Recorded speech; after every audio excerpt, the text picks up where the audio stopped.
fill in some biographical details about yourself. Sure. I was born in 1965 in London. Fairly unremarkable education. The real story of my life and what I did with it begins in 1985 when I joined the Ministry of Defence, and I was moved around from various different postings. Then in 1991 I was asked whether I would like to spend 3 years investigating UFOs for the government. So I said that sounded quite interesting, and I accepted. Right. Do you know whether they had been investigating UFOs before 91? Yes, they had. Somebody had been doing my job, or in fact a series of people had been doing my job, going back till at least the 50s. So I was just the latest in a long line of people looking at this particular phenomenon. I started off, I must admit, like many of my predecessors, really not doing that much investigation. I must confess that I was generally sending out standard letters saying thank you for writing with details of your experience. However, we believe most of these things can be explained. I mean, a lot of people have said, do they pick skeptics to do that job? Well, it's been very much suggested that they probably will now, after I've kind of driven a coach and horses through that particular area.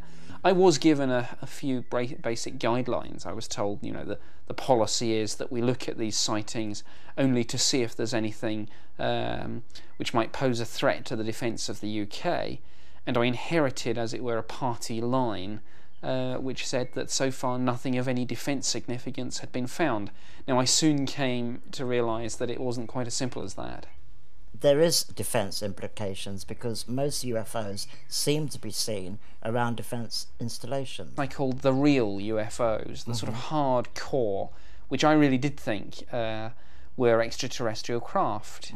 They seemed to be capable of speeds that we couldn't match, even in prototype craft, and again manoeuvrability that we couldn't come close to copying. And yes, you're quite right, lots of sightings around areas of high technology, really, power stations, particularly nuclear power stations, and very much around military bases. Yes, I've come across some fascinating cases of UFOs by military bases. Shouldn't that worry the military?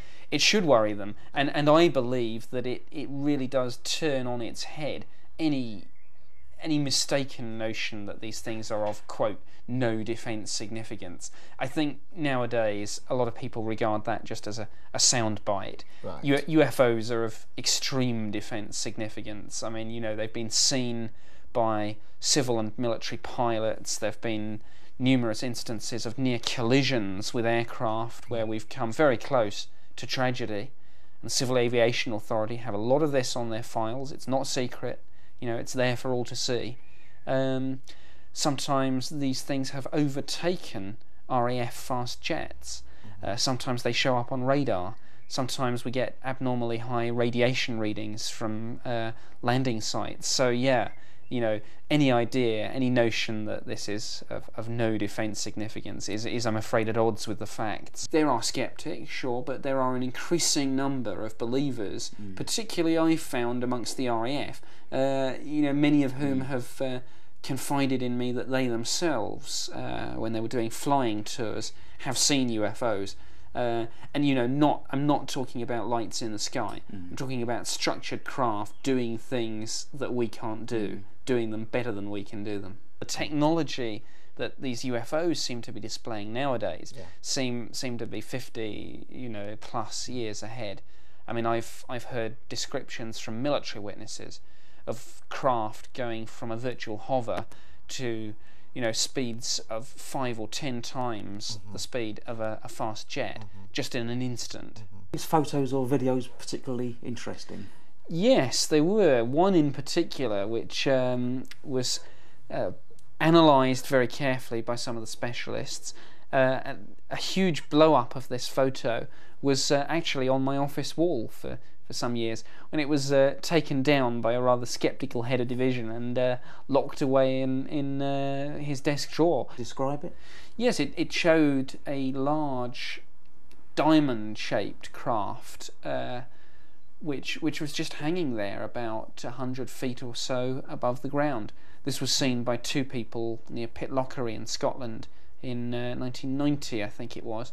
The photo had been sent to us, and it was absolutely remarkable. I think it's really the best UFO photo that I've ever seen. Was there much detail on it? Oh yeah, absolutely. I mean, you could see that it was a solid, structured, three-dimensional craft. It wasn't a sort of vague shape, which could have been a two-dimensional cut and paste job. And like I say, this was looked at by certain specialists who go in for this sort of thing. What, and the MOD? Well, I can't say where, No. but it was looked at by people who know about these sorts of things, and do some work for us. And they assessed that, to the best of their knowledge, this was not a fake.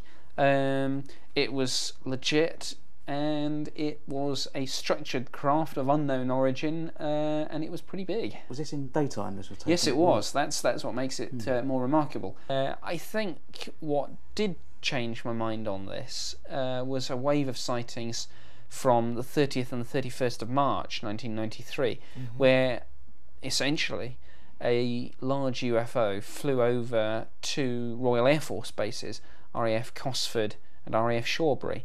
It was seen by the Guard Patrol at Cosford, who phoned it through to Shawbury, which is just about 10 or 12 miles down the road. And they basically saw this thing at Shawbury pass slowly over the base at a height of about 200 feet. There was a low humming sound coming from the craft. It fired a beam of light down at the fields beyond the perimeter fence, and it then moved off from a speed of probably no more than 20 or 30 miles an hour to, well, a speed of several hundred miles an hour, just in an instant, just off to the horizon in an instant. This was a military witness reporting this to me, and saying to me, quite frankly, it was just like nothing he'd ever seen or experienced before in his life. It was just the one person who experienced It that. was the one person at RAF Shawbury. It was a guard patrol of, I think, about 3 or 4 at RAF Cosford.